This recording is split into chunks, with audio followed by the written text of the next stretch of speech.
Hey, what's up? Welcome to another episode of Locked On Raptors. I'm your host, Sean Woodley, and on today's show, we are joined by our regular contributor, Vivek Jacob from Raptors.com, to break down the Raptors' first preseason game and their first game back in Toronto in over 18 months. The vibes were off the charts. Both Vivek and I were there last night, taking in the sights, smelling the smells, watching the Toronto Raptors beat the Philadelphia 76ers 123-107. We're going to talk, of course, about Scottie Barnes, who was quite impressive in his debut, and we're going to dig into our other big takeaways from the game the same way we usually do on these game recap type podcasts. It's great to be back talking games, and that's all coming up on today's show with Vivek Jacob in just a second.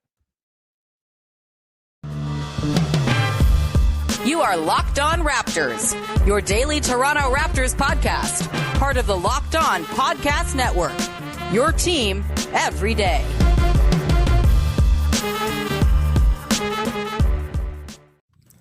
Hey, what's going on? Welcome to episode number 1029 of Locked On Raptors for...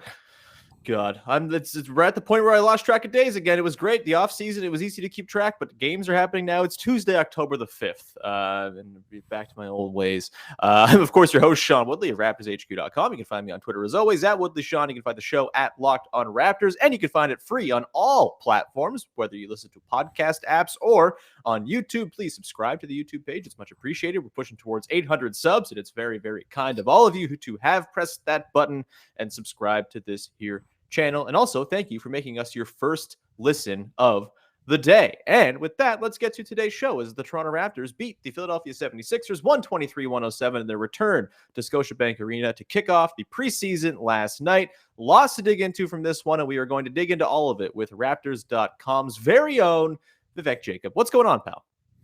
Nothing much. Just coming off that high of the game, man. It was nice to be back at Scotiabank Arena and see all the familiar faces. I love that we went to the press conference room and, the same security guy who monitors like who's going into the player's locker and who's going into the press conference room was right there. Like he'd never moved for a year and a half. Yeah, it was just really nice to be back there, seeing the people, the mingling, the just, taking in the sights. It was really, really refreshing. It felt bizarrely normal as I felt in 18 months. It was quite nice. There was certainly some social awkwardness to shake off from 18 months of being a shut-in. My favorite moment of the night is, I tweeted about this, but I'll share it on the podcast as well. I ran into Glenn Grunwald, former Raptors GM, former guest of the podcast, of course. And I've met Glenn many, many times before. I've sat in his office for an hour one-on-one and recorded a podcast with him when he worked at McMaster. And he was literally my boss for like a couple years when I worked at McMaster as well. I've met him so many times. We're on a first name basis, and I saw Glenn and I was like, hey, Glenn, nice to meet you. That is the degree to which there was some social rust to be shaken off last night. So without further ado, let's get into our takeaways from the game. We're going to get into some sort of, our own personal takeaways from the game in the second and third segments, but we should start at the top with everybody's takeaway, which is that Scottie Barnes looks pretty good. He was pretty good last night. 13 points, 9 boards, 6 assists. Had 3 steals, 2 blocks as well. Had 5 turnovers, which we'll get to and sort of talk about the growing pains that'll still definitely be there with him. But boy, it was really, really fun to watch Scottie Barnes do Scottie Barnes things. Be long, play defense, throw cool passes, have energy, yell from the bench to the point that you can hear him from the upper gondola. It was a great time. Vivek, what was your sort of takeaway watching Scottie Barnes play in a Raptors uniform in an official capacity for the first time? Yeah, I mean, that's one guy who definitely has no social rust, right? It seems like not at all. Energy and electricity. He's never met Glenn Grunwald, but would walk up to him as though he's known him for 10 years. Exactly. Yeah. No, I mean, right from the warm-ups to the starting lineup being announced to everything that he did during the game, I mean, he's just constantly at it. I saw a tweet, I think it was Paul Bromby, that said, he's kind of got the energy of JYD, but obviously in terms of talent, the ceiling's a lot higher. And when you can have that combination, it's really exciting. We did the podcast earlier on what a successful season would be for Scottie. And I had said back then that the X factor will be the passing and where that assist number would be. And you can see right off the bat why that number can be so tantalizing. Like, great vision when he gets the ball, whether it's, off a deflection, off a rebound, he's going heads up, and he's always seemingly trying to make the right pass. Yeah, there were some turnovers here and there, but it was all from trying to make the right play. So as a rookie, that's really exciting. The shooting, that's going to be a work in progress over the course of the season. He's talked about how he's working on that with the coaching staff, but yeah, the passing for me is what stood out by far. Yeah, I think the takeaway for me is that, like, Scottie Barnes obviously is not anywhere near what the Raptors perceive his final form to be. But the thing I'm thinking about is that even though he's not going to be there for maybe 3-4 years, there's going to be a lot of contribution to be offered in the meantime. Like, he's a guy who can affect the game in a lot of ways, even if he's not the star of your team, which of course I think they hope that he can be down the line. Like, it's not going to be a matter of, okay, he's a project for 3 years and then finally he's useful. Like, there's going to be utility to Scottie Barnes all the way up until he kind of, fleshes out into a more developed, offensive threat. The defense is just like, I don't dribble near him. He's ridiculous. Like, he's so long. His arms just go for days. And he had 2 or 3, sort of pokeaway strips last night that were just like beyond what a 20-year-old in his first NBA action should be able to do. And it's going to only sort of amplify itself when he's playing alongside all the other long dudes the Raptors have, which was a theme of the night last night.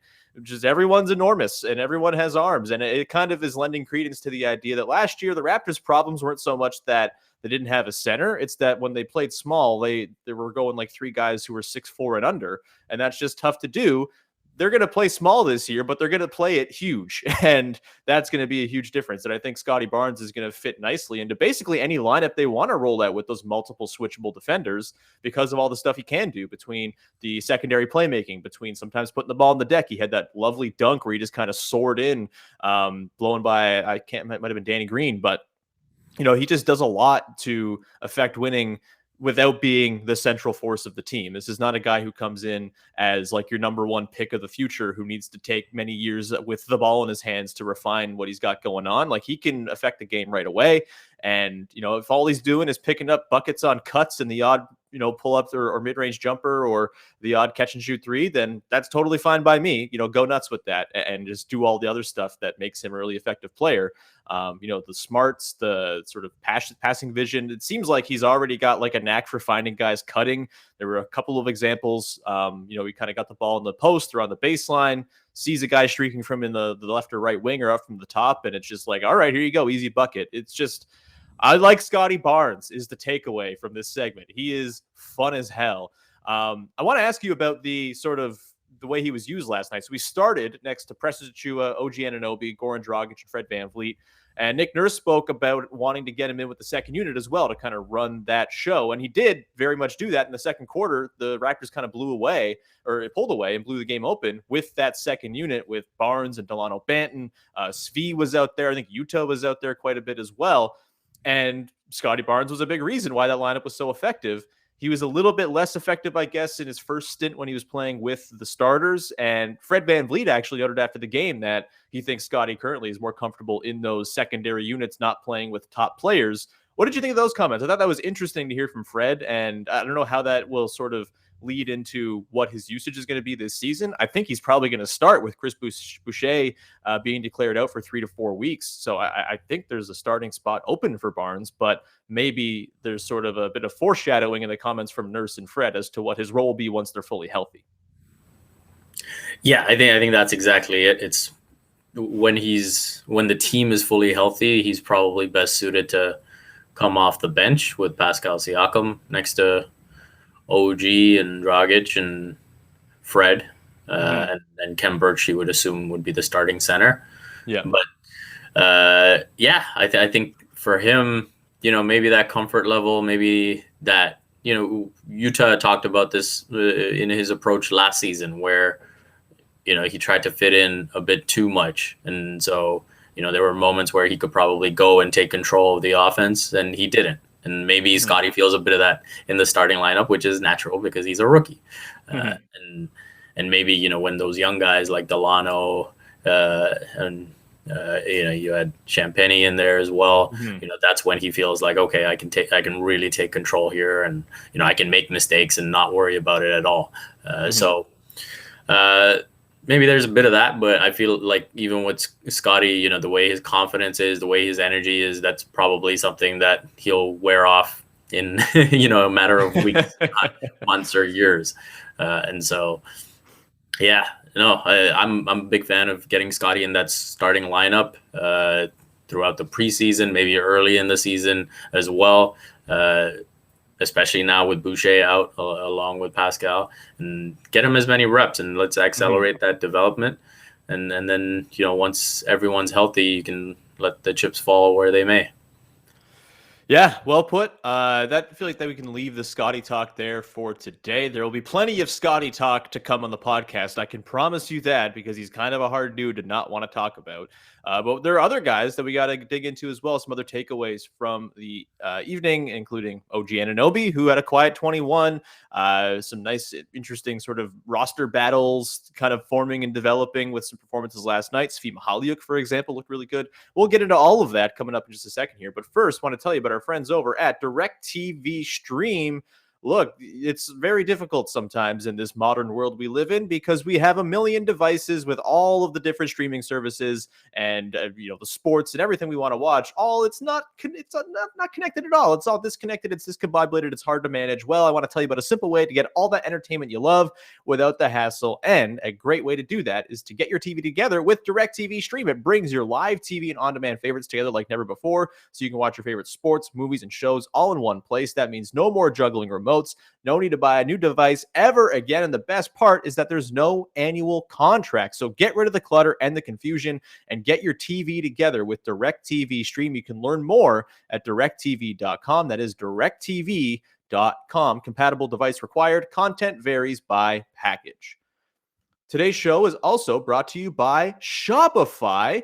It's the sound of another sale on Shopify, the all-in-one commerce platform to start, run, and grow your business. Shopify gives entrepreneurs the resources once reserved for big businesses, so upstart, startups, and established businesses alike can sell everywhere, synchronize online and in-person sales, and effortlessly stay informed. Scaling your business is a journey of endless possibility. Believe me, if you listen to this podcast, you have heard the early days of this show where we didn't really have any ads. We weren't really selling space or anything like that. And we have scaled up ourselves, and you can do the exact same with Shopify. Like mine, Shopify powers over 1.7 million businesses from first sale to full scale.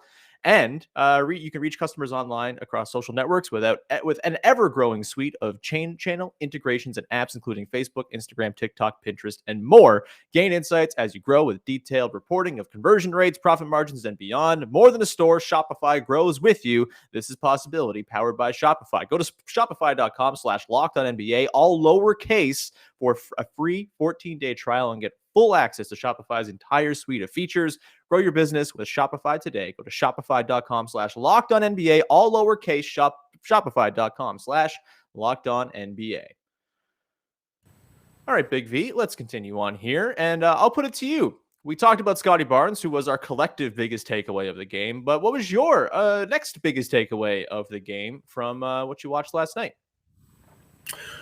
Well, there's like the biggest takeaway I have from the main guys, and then there's the biggest takeaway I have from the rest. So from the main guys, I would say OG Anunoby, watching him pregame even, his stroke looks like there's a conscious effort that he's made to add a bit more arc to his stroke. You can see it's a bit more feathery. It's getting a bit higher on the release.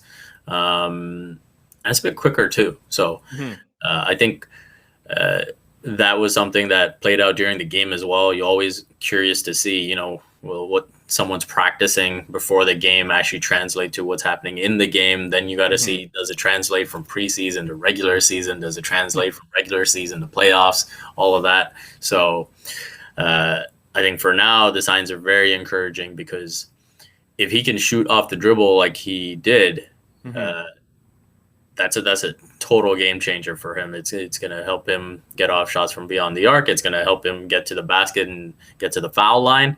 And so I am very encouraged by what I saw out of OG Anunoby as a scorer. We know what he can do as a defender. And so this is where you see a shot like that, you say, okay, there's an all-star there.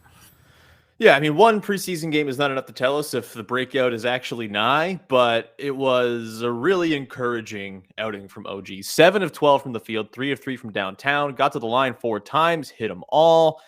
21 points, 3 boards, just the 1 assist. Only had 1 turnover, though, which I thought was really impressive because I don't really know why the Sixers were doing this. Maybe it was just like practice for the regular season, which I guess is what you do in the preseason. So maybe that's why. But they were sending doubles OG's way quite often in the post. Just as he was kind of driving into traffic, they would send a couple bodies his way. And normally when you see that kind of attention, you're going to turn the ball over a little bit if you're not used to it. But OG seemed to manage it quite well. There were a couple post ups where a couple guys came his way and he very quickly kicked it out to the top of the arc, kept the possession going. Obviously, this is all kind of rudimentary top option stuff when you like this is the sort of first step in becoming a fully fledged star. But really, really encouraging to see that. Obviously, this is a game that didn't feature the 2 best defenders on the Sixers roster, one of whom is in LA somewhere, and Joel Embiid did not play, of course. So it's, take it with all of the grains of salt, of course. But I thought, we had Matisse Thybulle guarding him for quite a bit of this game, noted second team all defense player, Matisse Thybulle, and he was able to kind of get his shots off. And it never felt forced to me. Like he wasn't doing the top option thing where it's like, all right, I got to bail out every single possession here and go ISO. Like a lot of his buckets were opportunistic, kind of in the flow of the Raptors fast break. He got a couple catch and shoot threes, a couple pull-ups here and there, but I just thought it was all really controlled and doesn't feel like it's something that can't be repeated from OG. And if that's the kind of role he's going to occupy offensively when Pascal's back, I mean, that could be extremely dangerous. Obviously, he's going to have to take on a little bit more of the ball handling burden, I would think, until Pascal returns. But I don't know. All told, I think the OG performance is something to really, really hang your hat on. And, we'll continue to see the returns on how it translates to the defensive end and whether the rest of the defensive horses the Raptors seem to have on the roster this season can kind of offset any, drop back there might be as OG levels up on the offensive side of things. But if you're looking for sort of signs that can tell you that OG can actually scale up the usage and maintain the 60-something true shooting percentage, obviously that's a lofty standard, but maintain some level of high efficiency. This was a really encouraging game for that between the free throws and the shooting efficiency and all that stuff. Let's go to a couple other guys here, sort of from the main crew. I do want to talk about the sort of roster battles, Vivek, and where things are sort of transpiring there in a sec here. But Precious Achiuwa is going to be on the team, and I thought Precious Achiuwa was really fun in this game. 13 points, he had 7 rebounds, 6 of 9 shooting, and I think my sort of takeaway about Achiuwa is that one of the biggest swing skills for the Raptors as a whole this season feels like that jump shot. He had 3 pull-up jumpers last night, 2 mid-range, 1 3-pointer that was kind of like a step back where he took 1 dribble and gathered. He's lightning fast. He can grab and go. He's one of like 8 guys on the team who can grab a rebound and go. They should never, ever cough up a turnover in the backcourt passing the ball to the point guard this season because there's no need. Just take it yourself, dude. So none of those Terrence Ross turnovers, please. And I just thought, after a bit of a jittery start, Achiuwa really settled in. And that jump shot, like, I don't know if it's real. It's one preseason game. But if it is real, that's a dynamic the Raptors haven't had from their centers in a very long time. What did you think of Precious's game and that shooting in particular? Yeah, really fun. Like you said, the coast-to-coast stuff, the pull-up stuff, just a bundle of energy. And I think when he's able to go up against other second units, I think that's where you're going to be able to see him really shine. Mm-hmm. I think there will be, the right matchups for him if he's going up against a starter where he can excel as well. Joel Embiid is probably not one of them, which obviously we didn't get to see. But I'm encouraged. I think, if he can make enough of those mid-range shots, I'm not even, any 3 he makes is a huge bonus.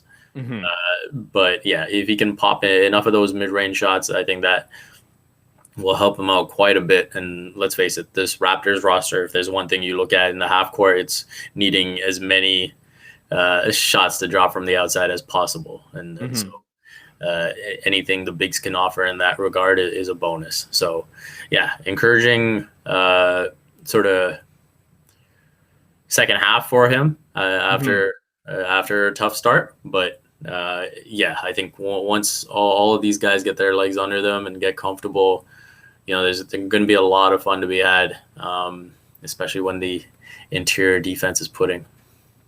Yeah, I don't know what the ceiling of Precious Achiuwa is, but I have a hard time believing a dude who's that size, who's that fluid, with that kind of touch and speed, like it's not a combination you see a lot, and I have a hard time believing that guy's not going to be something meaningful in the NBA. So it looks like the Raptors got a good one in the Lowry deal in the form of Precious Achiuwa. We're going to get to the back of the roster battles and sort of how the last few spots might be shaking out and how the first preseason game might inform those decisions for the Raptors. We'll get to that in 1 second here. But first, I want to tell you about our friends over at betonline.ag, who are back and better than ever. All eyes are on the gridiron as teams are back on the field for another football season. As always, BetOnline is your number one spot for all the pro and college football action this year. With a new updated site and interface, even more odds, props, and contests, BetOnline continues to be the number one source for everything football. Head to the website or use your mobile device to sign up today to receive a 50% welcome bonus on your first deposit.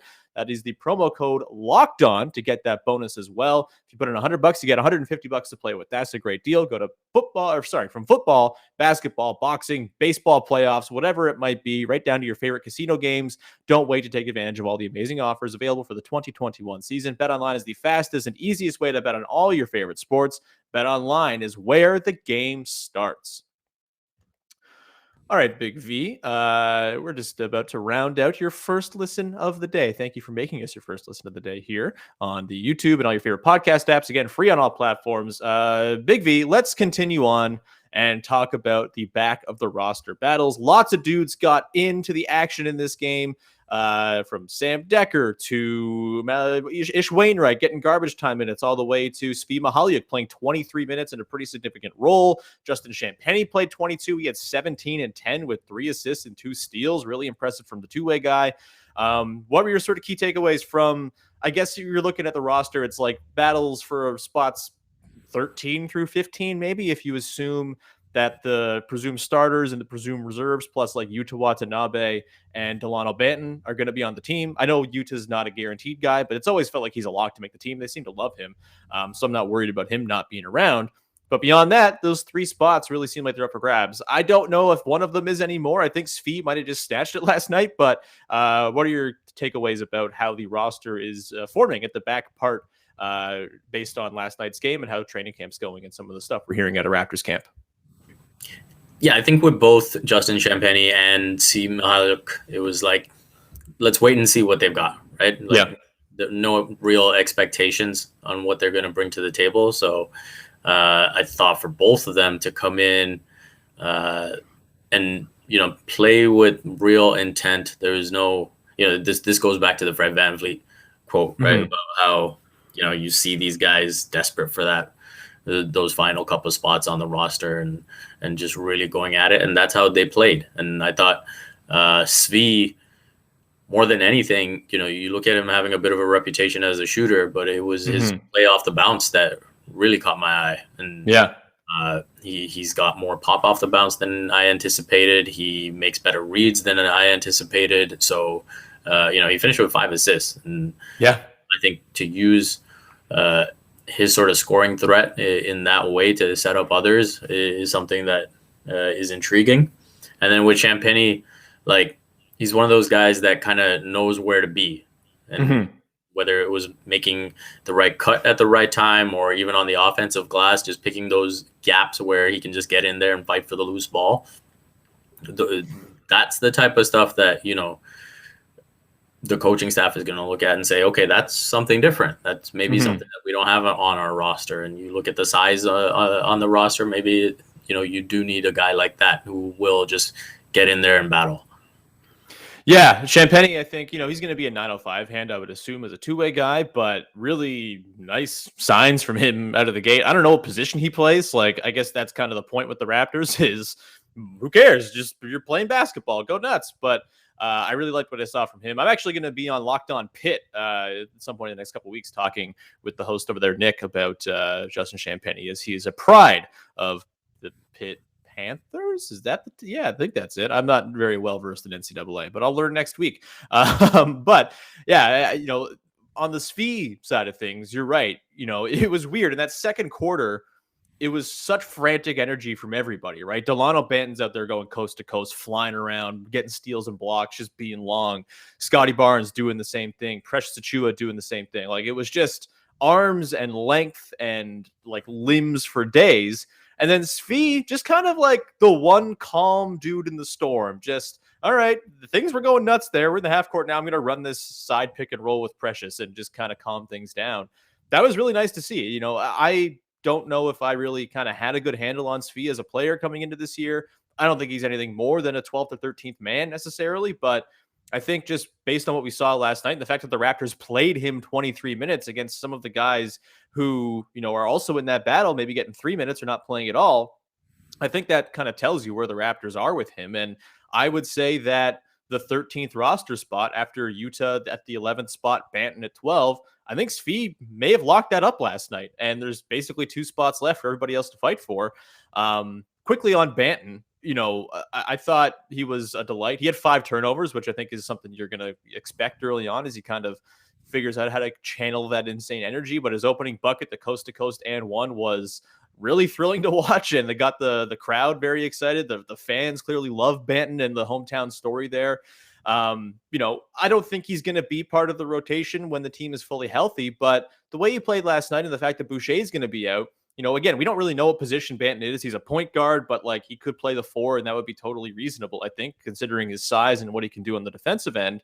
Do you think there's a path here for Banton to play like out of the gate this season, or is he going to be a 905 guy regardless of the status of Boucher and Siakam? I think there's a path.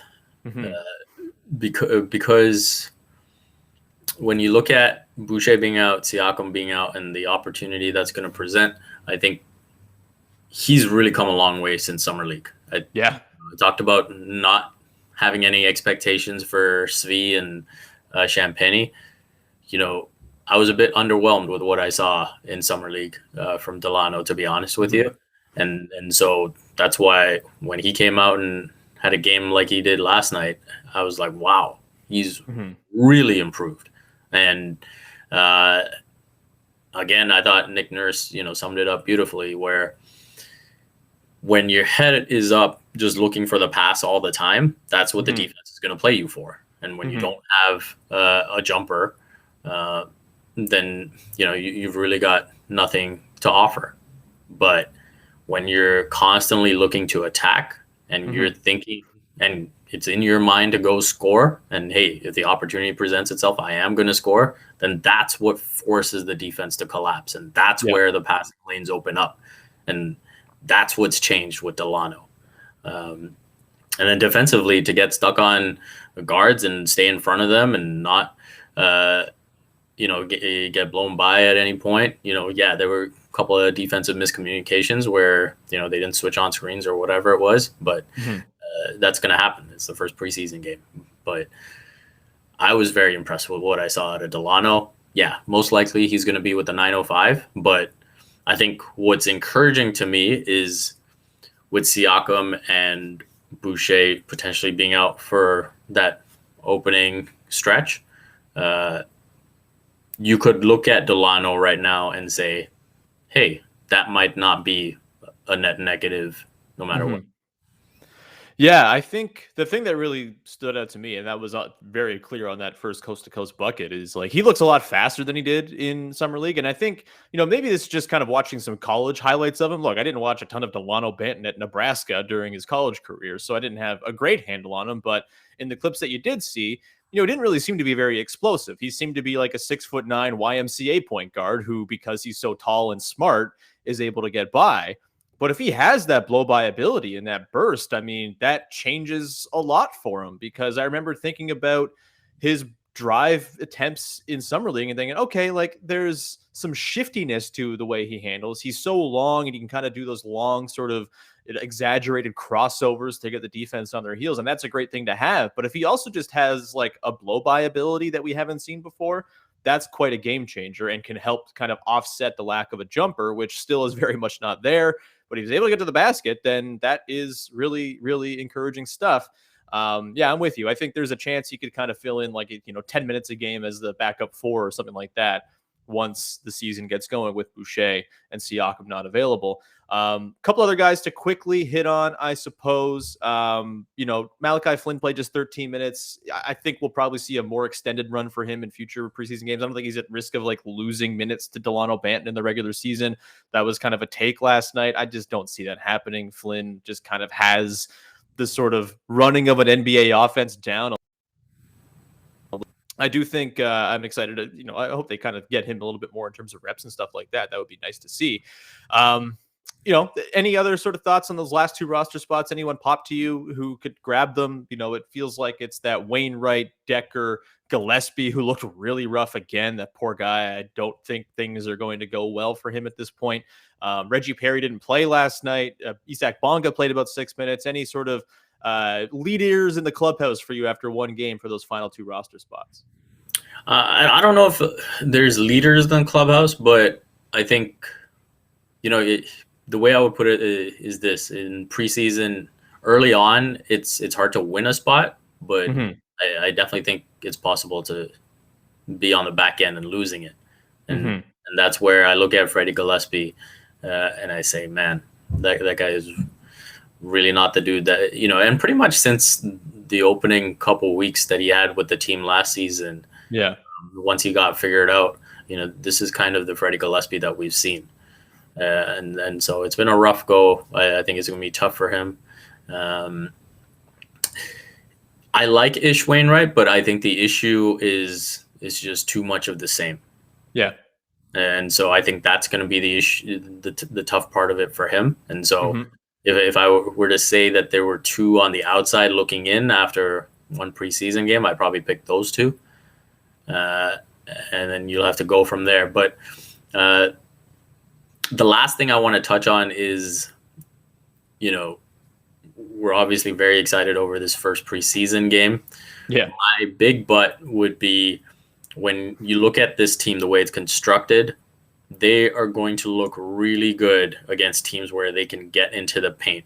And, the interior defense is pretty soft. And that was the case against Philly last night. It's when they go up against good rim protection where they're going to have to rely more on their jumper. So they go up against teams that really focus on taking care of the ball. That's when, things are not going to look like this. And Dalano and Scottie are really going to face their challenges. And so I think that was the one thing that, I would just put out as, as just, to cool the Jets a little bit in that regard. Yeah, I mean, the vibes were immaculate last night. It was very easy to get caught up in everything.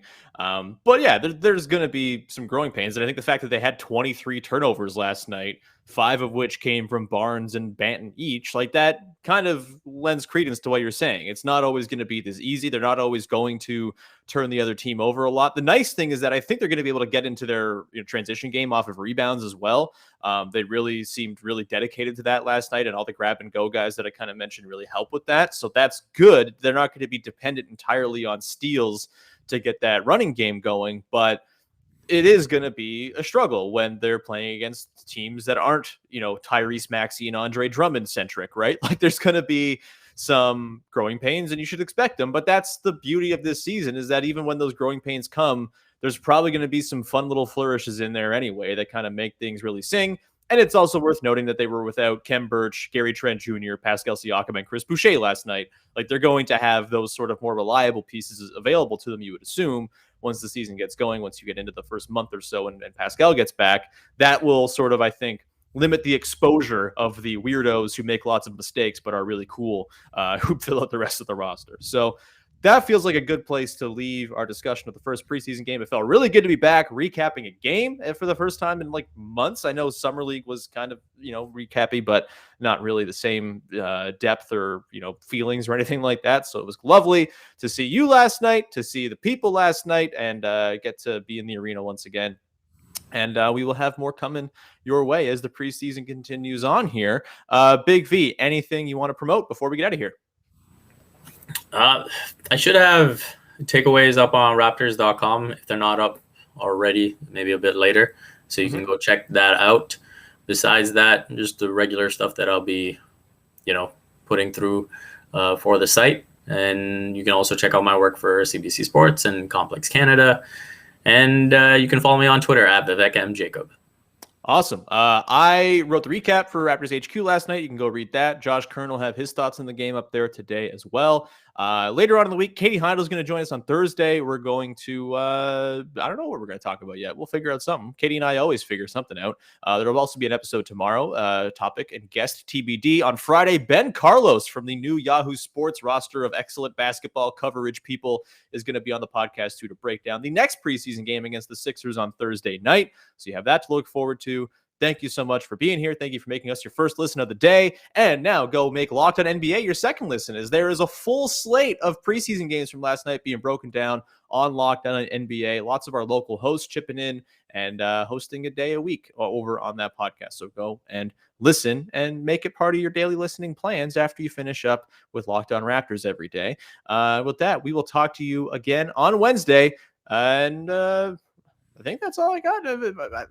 Why have I forgotten to land? How do I land the plane again? Goodbye. The show's over. Bye.